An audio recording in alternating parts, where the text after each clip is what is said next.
আসসালামু আলাইকুম বন্ধুগণ, কেমন আছেন সবাই? আশা করি সবাই ভালো আছেন আল্লাহর রহমতে। আমিও আলহামদুলিল্লাহ আল্লাহর রহমতে ভালো আছি। তো কোরআনের আলোচনা, কোরআনের মানে এবং তাফসির, এবং এখান থেকে আমরা কী শিক্ষা নিতে পারি এবং কী শিক্ষা নিয়ে আমাদের জীবনটাকে কোরআনের মাফিক তৈরি করে আল্লাহর নৈকট্য লাভ করতে পারি, সেদিকে আমি বিশেষভাবে নজর দিচ্ছি। বা আপনারা চাইলে আমার ইতিপূর্বে যে ভিডিওগুলো আছে সেগুলো দেখতে পারেন। ধারাবাহিকভাবে আমি কোরআনের সূরা আপলোড করছি, আর ইনশাআল্লাহ যতদিন বেঁচে থাকবো করতে থাকবো।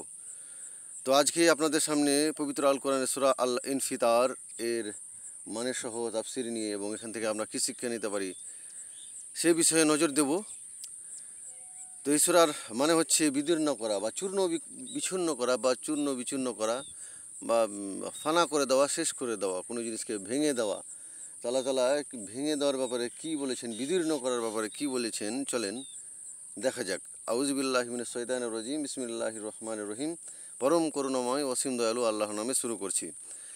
1 নম্বর আয়াতে আল্লাহ তাআলা বলছেন, ইজা সামাউন ফাতারাত, যখন আসমান বিদীর্ণ করা হবে। আল্লাহ তাআলা বলছেন যখন আসমানকে, কিয়ামতের পূর্বের ঘটনা আল্লাহ তাআলা বলছেন, বা কিয়ামতের সময় যে কী ঘটনা ঘটবে আল্লাহ তাআলা সেই ব্যাপারে আল্লাহ তাআলা বলছেন, যখন আসমানকে ভেঙে, এই যে আমরা মহাশূন্য দেখছি, বিজ্ঞানীরা বলছেন এটা একটা মহাশূন্য, কোনো মানে এর মানে আর সীমানা নেই।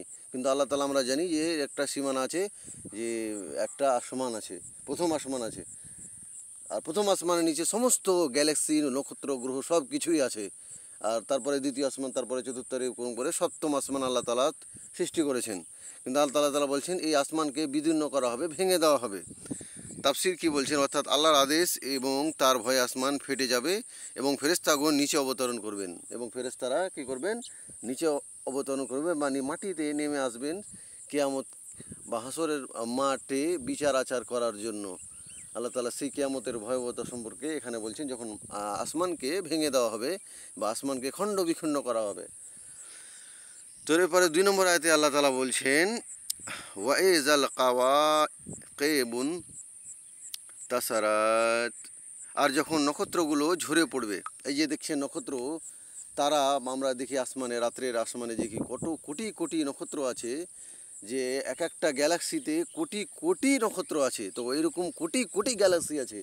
তো এই গ্যালাক্সির তারাগুলো, এই যে নক্ষত্রগুলো, একদিন কি হবে, একবারে যেভাবে আমরা বল, ওই প্লাস্টিকের বলগুলো যেভাবে ফেলি, সেভাবে যখন ছিটিয়ে ছুটিয়ে ফেলি, আল্লাহ তাআলা ওইভাবে এই তারাগুলোকে ছিঁড়িয়ে ছুটিয়ে ফেলি, চারিদিকে কি করবেন, বিক্ষিপ্ত করে দেবেন, ভেঙে চুরে একেবারে সবকে একটা বিন্দুর মধ্যে নিয়ে আসবেন।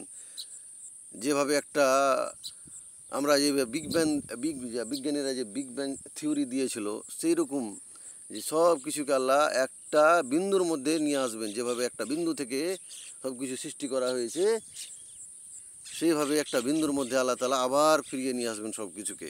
এখানে আল্লাহ তাআলা সেই তারার কথা বলেছেন, সেই নক্ষত্রের কথা বলেছেন, যে তারাদেরকে ভেঙে চূর্ণ বিচূর্ণ করা হবে, বা তারা একবারে ঝরে পড়বে। যেভাবে কোনো ফল গাছ থেকে ঝরে পড়ে, আমরা দেখি যে তারাগুলো এক স্থানে যেরকম স্থির হয়ে আছে, একদিন এরকম হবে আল্লাহর আদেশে সব কিছু ভেঙে চূর্ণ বিচূর্ণ হয়ে যাবে। আর সেটা হবে কিয়ামতের সেই ভয়াবহতার দিনে। 3 নম্বর আয়াতে আল্লাহ তাআলা বলছেন, এজাল বিহারু ওয়া ফুজ্জিরাত, আর যখন সমুদ্রগুলোকে একাকার করা হবে, সমুদ্রগুলোকে যখন একাকার করা হবে, সমুদ্রগুলোকে যখন উদ্দোলিত করা হবে বা আন্দোলিত করা হবে, বা তাদেরকে যখন চারিদিকে তাদেরকে বলা হবে তোমরা যেখানে পারো সেখানে তোমরা ছড়িয়ে ছিটিয়ে যাও, তাদেরকে আল্লাহ তাআলা সব কিছুকে একটা সীমানার মধ্যে বেঁধে রেখেছেন। তখন এমন আদেশ হবে সে কিয়ামতের ভয়াবহতার দিন, যে সমুদ্রগুলো কী হবে, চারিদিকে উত্তোলিত হয়ে যাবে, চারিদিকে একবারে চারিদিকে বন্যা নিয়ে আসবে, চারিদিকে উপচে পড়ে সব একবারে সব একাকার হয়ে যাবে। এখানে তাফসীর কি বলছেন, আর সমস্ত সমুদ্রের পানি একটি সমুদ্রে জমা হয়ে যাবে, অথবা সমস্ত সমুদ্র একটি সমুদ্রে পরিণত হবে, লোনা মিঠা এক হয়ে যাবে। তারপর আল্লাহ তাআলা পশ্চিমী হাওয়া প্রেরণ করবেন, যা তাতে আগুন জ্বালিয়ে দেবে, যার ফলে আকাশ ছোঁয়া আগুনের শিখা উঠতে থাকবে। সুবহানাল্লাহ। যে কি হবে, যে আসমান আল্লাহ তাআলা এই সমুদ্রকে, সমস্ত পানি, মিঠা পানি আর নোনা পানি যে আছে, আমরা এই নোনা পানি পৃথিবীর মধ্যে 100 ভাগের মধ্যে 70 ভাগ যে নোনা পানি আছে, এই সব নোনা পানিগুলোকে কী করবে, আর মিঠা পানিগুলো সব একাকার করে দিবে, আর এগুলোর মধ্যে আগুন একটা পশ্চিম হাওয়া আসবে, তাফসীর করে বলছে সেখানে আগুন লেগে যাবে। তো আল্লাহর কাছে কিছু অসম্ভব নয়, আগুনে পানিতে আগুন লেগে যাওয়া এটা কোনো বড় ব্যাপার নয় আল্লাহর কাছে। আল্লাহ সব কিছুই পারবেন। তো আল্লাহ তাআলা সেই কিয়ামতের ভয়াবহতা বলছেন যে সব কিছু একবারে তহস নহস হয়ে যাবে, বিখণ্ডকরণ হয়ে যাবে, একবারে চারিদিকে হাহাকার মেতে যাবে মানুষের মধ্যে। কি করবে মানুষ সেই কিয়ামতের দিন? সে কিয়ামতের ভয়াবহতার দিন কেউ কিছু টের পাবে না, একবারে সব নিমেষেই শেষ হয়ে যাবে। পৃথিবী, আসমান, জমিন সব কিছু আল্লাহ শেষ করে দেবেন। যেভাবে আল্লাহ তাআলা সৃষ্টি করেছেন আর সেইভাবে আল্লাহ তাআলা সব কিছুকে ধ্বংস করে আবার সৃষ্টি করবেন আল্লাহ তাআলা বলছেন। আর সেই কিয়ামতের ভয়াবহতা আল্লাহ তাআলা এখানে বলছেন যে পানিগুলোকে কী করা হবে, সমুদ্রগুলোকে সব একাকার করে দেওয়া হবে, সবকে আন্দোলিত করা হবে, সব কিছুকে একেবারে উত্তোলিত করা হবে। এখানে সেই কিয়ামতের ভয়াবহতার কথা আল্লাহ তাআলা বলছেন, যাতে করে আমরা এই পৃথিবীর মোহ মায়াতে পড়ে আল্লাহকে যেন ভুলে না যাই। সেই দিকে আল্লাহ আমাদের সতর্ক করছেন যে তোমরা কি নিয়ে পড়ে আছো, ফিরে এসো আমার কাছে, ফিরে এসো আমার দিনে, ফিরে এসো আমার নবীর হাদিসের মধ্যে। আল্লাহ তাআলা এখানে এটাই আমাদের সতর্ক করতে চেয়েছেন, আমরা যাতে এই সতর্কবাণীগুলো কী করি, আমরা যাতে মেনে চলি, যাতে করে আমরা সেই ভয়াবহতা কিয়ামতের দিন আল্লাহর নৈকট্য লাভ করতে পারি। যেদিন ওই ভয়াবহতার দিন এমন হবে, যদি কেউ রহমত না পায়, তাহলে তার অবস্থা সেদিন এত শোচনীয় হবে যে সেদিন আর আপনারা সেইটা কল্পনার বাইরে। সেদিন আল্লাহর রহমত না থাকলে আপনি পার পাবেনই না কোনো দিন সেদিন, সেই কিয়ামতের ভয়াবহতার দিন। এরপর 4 নম্বর আয়াতে আল্লাহ তাআলা বলছেন ওয়াইজাল কবুরু বুসিরাত, আর যখন কবরগুলো উন্মোচিত হবে, আর যখন কবর সমূহ যে আমরা মাটি দিই আমাদের প্রিয়জনদের, আমাদের গুরুজনদের, আমাদের গোষ্ঠীর লোকদের, সব কিছুতে, বা হিন্দুরা যে জ্বালিয়ে সব কিছুতে পৃথিবীতে থেকে যায়, সব কিছুতে পৃথিবীর গর্ভে চলে যায়, সব মাটিতেই চলে যায়। কিন্তু যখন আল্লাহর আদেশ হবে তখন সব কবর থেকে যেভাবে কোনো বীজ পড়ে যেভাবে এক দানা অঙ্কুরিত হয়, সেভাবে মানুষেরা হাদিসে এসছে যে সেভাবে মানুষ কী হবে কিয়ামতের দিন, সেভাবে মানুষ কবর থেকে বের হবে, সেভাবে মানুষ কী হবে এক এক করে কবর থেকে তারা উঠতে থাকবে। তারা সমস্ত মানুষ যতদিন আদম থেকে নিয়ে ওই পৃথিবী কিয়ামত হওয়া পর্যন্ত যত মানুষ এসে সবাই কী করবে, সবাই উঠে যাবে মাটি থেকে এক এক করে সেই কবর থেকে। আল্লাহ তাআলা সব কিছুই ব্যবস্থা করে রেখেছেন আমাদের জন্য, এই মানুষ জাতির জন্য, এই জিন জাতির জন্য। কবর থেকে মৃতরা জীবন্ত হয়ে বাইরে বেরিয়ে আসবে। ইউফসিরাত এর অর্থ হলো উৎপাটিত হবে, অথবা তার মাটিকে উলট পালট করে দেওয়া হবে, যে মাটিকে তাদেরকে উঠিয়ে দেওয়া হবে, বা মাটিগুলোকে কী করা হবে, উলট পালট করা হবে, যাতে সব মানুষ যে পৃথিবীতে যে দাফন হয়ে আছে, সব মানুষ যে নিহিত হয়ে আছে, সবকে মাটির ওপরে উঠিয়ে দেবে। এটা আল্লাহ তাআলা সেই কিয়ামতের ভয়াবহতা সম্পর্কে বলছেন। এরপর 5 নম্বর আয়াতে আল্লাহ তাআলা বলছেন আলেমাত নাফসুম মাকাদ্দামাত ওয়া আখারাত, তখন প্রত্যেকে জানতে পারবে সে যা আগে পাঠিয়েছে এবং যা সে পিছনে রেখে গেছে। তখন প্রত্যেকে জানতে পারবে সে পূর্বে যা প্রেরণ করেছে এবং পশ্চাতে কী ছেড়ে এসেছে। সে তখন জানতে পারবে তারা যে হায় আমরা কি করেছি। তখন মানুষ বলবে হায় আমরা কি করেছি, কি করে এসেছি, আর আমরা এখন কি করব। তখন আর কিছু করার, আর কিছু অনুশোচনা করার বা তওবা করার বা কোনো কিছু আর করার আর তখন নিরাশ থাকবে না, আশা থাকবে না। যা করবেন আল্লাহই তখন করবেন। তখন আফসোস করা ছাড়া আর কোনো উপায় থাকবে না সেই কিয়ামতের ভয়াবহতার দিনে। তাফসীরগণ কি বলছেন, অর্থাৎ যখন এই উল্লেখিত বিষয়গুলো সংঘটিত হবে তখন মানুষের কৃত আমল প্রকাশ পেয়ে যাবে। যা কিছু সে ভালো মন্দ আমল করেছে তার সামনে উপস্থিত পাবে।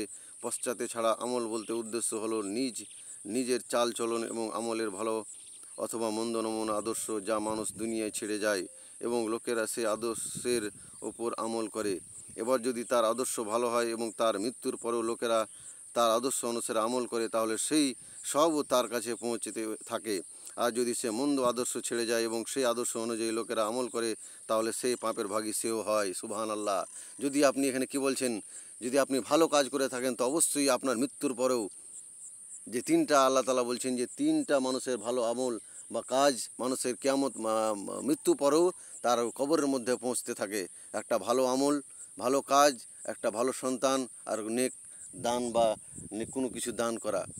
বা কোনো কিছু তার দ্বারা ভালো কাজ হয়ে থাকে, তো এই আমলগুলো তার মৃত্যুর পরও তার কবরের মধ্যে পৌঁছতে থাকে। আর যদি সে খারাপ কাজ করে থাকে, যদি সে বেঈমানি করে থাকে কারো ব্যাপারে, বা কোনো কিছু তার দ্বারা যদি বেঈমানি সিদ্ধান্ত নেওয়া হয়ে থাকে তার দ্বারা, তাহলে যতদিন তার ওই সিদ্ধান্তগুলো পৃথিবীতে থাকবে, তার দেওয়া সিদ্ধান্ত, তার দেওয়া মতামত, তার দেওয়া কোনো কিছু, ততদিন পর্যন্ত তার গুনাহগুলো তার কবরের মধ্যে যেতে থাকবে বা তার আমলে যোগ হতে থাকবে। তো আল্লাহ তাআলা আমাদের এটাই বলতে চেয়েছেন যে যদি আমরা কাজ করতে চাই তো ভালো গলায় করব, যদি কাজ করতে কোনো সিদ্ধান্ত নিতে চাই, কাউকে উপদেশ দিতে চাই তো ভালো কিছু দিব, কোনো কিছু কাউকে কোনো দিন খারাপ কিছু বা কোনো কিছু উপদেশ বা কোনো কিছু দিতে দেব না। আল্লাহ তাআলা এখানে এটাই বোঝাতে চেয়েছেন যে আমরা যদি কোনো কিছু কাউকে উপদেশ দিই তো ভালোই উপদেশ দেব, বা কোনো কিছু আমরা ছেড়ে যেতে চাই এই পৃথিবীর মধ্যে তো ভালো কিছু ছেড়ে যাব, ভালো সন্তান, নেক সন্তান, সুশিক্ষিত সন্তান বা আদর্শ সন্তান আমরা ছেড়ে যাব পৃথিবীতে। তো এই আল্লাহ তাআলা এটাই আমাদের বোঝাতে চেয়েছেন যে আমরা এই পৃথিবীতে ছেড়ে যাব ভালো কিছু, আর নাচেত যদি আমরা খারাপ কাজ করে যাই, খারাপ আমল ছেড়ে যাই, খারাপ কিছু এই পৃথিবীতে করে যাই, তাহলে ওই পাপগুলো আল্লাহ তাআলা সেই দিন দেখাবে যে তোমরা দেখো তুমি মৃত্যুর পরও এই কাজগুলো করে এসছো, আর এগুলো তোমার গুনাহতে এখনও চলছে, লেখা চলছে। সুবহানাল্লাহ, এগুলো যাতে আমাদের মধ্যে না হয় এদিকে বিশেষভাবে ধ্যান রাখতে হবে। এরপর 6 নম্বর আয়াতে আল্লাহ তাআলা বলছেন, ইয়া আইয়ুহাল ইনসানু মা গাররাকা বি রাব্বিকাল কারীম, হে মানুষ, কিসে তোমাকে তোমার মহান রব সম্পর্কে ধোঁকা দিয়েছে। আল্লাহ তাআলা আমাদের জিজ্ঞাসা করছেন, এ মানুষ, তোমাকে কিসে ধোঁকা দিয়েছে? এই সামান্য তুমি এই পৃথিবীর মুহূর্তের লালসাতে পড়ে তুমি আমাকে ভুলে যাচ্ছ কেন? কেন তুমি আমাকে একেবারও ডাকছো না? কেন তুমি আল্লাহ আমাকে একবারও তুমি নিজের ক্ষমার জন্য তুমি নিজের গুনার জন্য তুমি ক্ষমা চাইছো না? আল্লাহ তাআলা আমাদের এটাই বোঝাতে চেয়েছেন যে এসো তো একবার আমার কাছে, একবার তো চেয়ে দেখো। আল্লাহ তাআলা বলছেন আমাদের, তোমাকে ধোঁকা দিয়েছে? তোমাকে তো আমি সৃষ্টি করেছি আমার ইবাদতের জন্য, আর পৃথিবীতে তোমাকে পরীক্ষার জন্য পাঠিয়েছি। তোমাকে কিসে ধোঁকা দিচ্ছে এই পৃথিবীতে? তুমি কিসের মায়াতে পড়ে আছো, কিসের মহব্বতে তুমি পড়ে আছো? একবার তো এসো আমার কাছে, একবার তো চেয়ে দেখো। তাফসীরগণ কি বলছেন, অর্থাৎ কোনো বস্তু তোমাকে ধোঁকা ও প্রতারণার ফেলে রেখেছে, কোন বস্তু, যার কারণে তুমি সেই প্রভুকে অস্বীকার করেছো, যিনি তোমার প্রতি অনুগ্রহ করেছেন এবং তোমাকে অস্তিত্ব প্রদান করেছেন, তোমাকে জ্ঞান ও বোঝ দান করেছেন, জীবনযাপন করার জন্য নানান উপকরণ দিয়েছেন। এত নিয়ামত দেওয়া সত্ত্বেও, এই কিছু এত তোমাকে বুদ্ধি দেওয়া সত্ত্বেও, যেটা অন্য প্রাণীকে দেওয়া হয়নি, সে মানুষকে দেওয়া হয়েছে, সেই জিন জাতিকে দেওয়া হয়েছে। আল্লাহ তাআলা আমাদের মানুষকে, জিন জাতিদের বলছেন যে কোন বিষয়ে তোমাকে ধোঁকা দিয়েছে? তোমাকে এত বড় নিয়ামত দেওয়া সত্ত্বেও তুমি কেন আমার দিকে ফিরে আসছো না? আল্লাহ তাআলা আমাদের এখানে এটাই বলতে চেয়েছেন যে একবার তো এসো, একবার তো তুমি আমাকে ডেকে দাও, তোমাকে কিসে ধোঁকা দিয়েছে? সুবহানাল্লাহ, আল্লাহ আমাদের কত ভালোবাসেন যে ফেরেশতাদের দিয়েও যদি আমাদের সেজদা করাতে পারেন, তো আপনারা ভাবতে পারছেন, আমরা ভাবতে পারছি কতটুকু আল্লাহ আমাদের ভালোবাসেন। আমরা বলি যে আমরা গুনাহ করে জাহান্নামে চলে যাব। কেন জাহান্নামে যাব আমরা? আমাদের জন্য জাহান্নাম তো তৈরি করা হয়নি সবার জন্য, আমাদের তো জান্নাত তৈরি করা আছে। আল্লাহ তো আমাদের জান্নাতে রেখেছেন, আমাদের পিতামাতাকে জান্নাতে রেখেছিলেন, তা আমাদের তো জান্নাতে রাখবেন আল্লাহ, ওই জন্য তো জান্নাত তৈরি করেছেন। আমরা কেন বলছি যে আমরা জাহান্নামে যাব? তা আমরা যাতে এই কথাগুলো না কখনো বলি, আমরা যদি আল্লাহর দেওয়া বিধান অনুযায়ী চলি, আল্লাহ তাআলা এটাই আমাদের কাছে চাইছেন, যাতে আমরা আল্লাহর কথা মতো চলতে পারি। আমরা কখনো না বলি যে আমরা তো জাহান্নামে যাব, তারপরে আমরা জান্নাতে দিবে আল্লাহ। আপনার অত সহজ জাহান্নামে ঢোকা আর বের হওয়া অত সহজ নয় যতটুকু আমরা ভাবছি। আপনারা চাইলে একটা কাঠি মেরে আপনার ত্বকে লাগিয়ে দেখবেন কত কষ্ট হয়। আমরা বলছি যে আমরা জাহান্নামে থেকে বেরিয়ে যাব, আল্লাহ আমাদের জাহান্নাম দিবেন একদিন? খবরদার নয়, 1 সেকেন্ডও থাকতে পারবেন না আমরা এই মানুষ।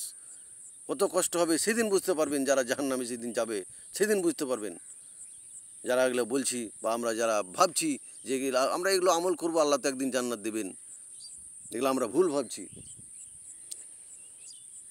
তো আর বেশি বলবো না, এখান থেকে আজকে শেষ করছি। 1 থেকে 6 নম্বর সূরা আল ইনফিতার এর মানে সহ তাফসির, এরপরে আলোচনা হবে। আপনারা সাথে থাকবেন। ভিডিওটা ভালো লাগলে অবশ্যই বন্ধুদের সাথে শেয়ার করে চ্যানেলটাকে সাবস্ক্রাইব করবেন এবং ঘন্টাটা দাবিয়ে দিবেন পরবর্তী ভিডিও পাওয়ার জন্য।